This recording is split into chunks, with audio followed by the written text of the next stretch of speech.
ಪ್ರೇಮ ಕಾವ್ಯ ಇವತ್ತಿನ ಸಂಚಿಕೆಯಲ್ಲಿ ಏನಾಗುತ್ತೆ ಅಂತ ನೋಡೋಣ. ಕಾವ್ಯ ಮಾದೇವ ಹೊಡೆದು ಬಿಟ್ಟಿದ್ದಾನೆ ಅಂತ ಹೇಳ್ಬಿಟ್ಟು ನಾಟಕ ಮಾಡ್ತಾ ಮನೆಯಿಂದ ಹೊರಗಡೆ ಬರ್ತಾನೆ.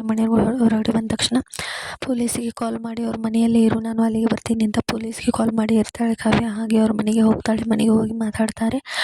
ಆನಂತರ ಪೊಲೀಸ್ ಏನು ಹೇಳ್ತಾನೆ, ಸಂಜೆ ಡಿನ್ನರ್ ರೆಡಿ ಮಾಡಿರ್ತೀನಿ, ಅಲ್ಲಿಗೆ ಹೋಗೋಣ ಕಾವ್ಯ ಅಂತ ಹೇಳ್ತಾನೆ. ಅದಕ್ಕೆ ಕಾವ್ಯ ಕೂಡ ಸರಿ ಅಂತ ಹೇಳ್ತಾಳೆ. ಇಬ್ಬರು ಪ್ಲ್ಯಾನ್ ಮಾಡ್ತಾರೆ. ಆನಂತರ ಈ ವಿಷಯನೆಲ್ಲ ಕಾವ್ಯ ಕಾಲ್ ಮಾಡಿಬಿಟ್ಟು ಮಾದೇವನಿಗೆ ಹೇಳ್ತಾಳೆ. ಈ ಕಡೆಯಿಂದ ಮಾದೇವ, ಪ್ರೇಮ, ರಾಮ್ ಅವರೆಲ್ಲರೂ ಸೇರಿಬಿಟ್ಟು ಅದೇ ಹೋಟೆಲ್ಗೆ ಬರ್ತಾರೆ. ಅದೇ ಹೋಟೆಲ್ಗೆ ಬಂದ ತಕ್ಷಣ ಇಲ್ಲಿ ಪೊಲೀಸ್ಗೆ ಜ್ಯೂಸಲ್ಲಿ ಮಬ್ಬು ಬರೋ ಹಾಗೆ, ಅಂದರೆ ಸಾರಾಯಿಯಲ್ಲಿ ಮಾತ್ರೆ ಹಾಕಿಬಿಟ್ಟು ಎಲ್ಲ ಇದನ್ನು ಮಾಡ್ತಾರೆ. ಆಗ ಅವನು ಸ್ವಲ್ಪ ಕುಡಿತಾನೆ. ಅವನ ಮನಸ್ಸಲ್ಲಿರೋದನ್ನೆಲ್ಲ ಹೇಳ್ತಾನೆ. ಐ ಲವ್ ಯು ಕಾವ್ಯ, ನಾನು ನಿನ್ನ ಕಾಲೇಜ್ ಡೇಸಲ್ಲಿ ತುಂಬ ಲವ್ ಮಾಡ್ತಾಯಿದ್ದೆ, ಅದು ಇದು ಮಣ್ಣು ಮಸಿ ಅಂತ ಎಲ್ಲ ಬಾಯ್ಬಿಡ್ತಾನೆ. ಆನಂತರ ಕಾವ್ಯ ಒಂದೊಂದಾಗಿ ಪ್ರಶ್ನೆ ಕೇಳ್ತಿರ್ತಾಳೆ. ಆಗ ಅವನು ಒಂದೊಂದಾಗಿ ಉತ್ತರ ಕೊಡ್ತಿರ್ತಾನೆ.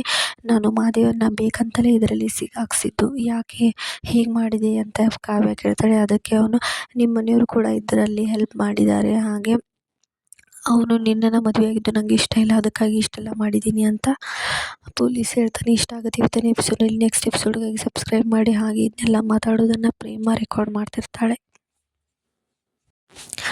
ಕಾವ್ಯ ಹಾಗೂ ಮಾದೇವ ಇಬ್ಬರನ್ನು ದೂರ ಮಾಡೋಣ, ನಾನು ಸುಮ್ಮನೆ ಬಿಡಲ್ಲ ಅಂತ ಪ್ರೇಮ ಹೇಳ್ತಿರ್ತಾಳೆ.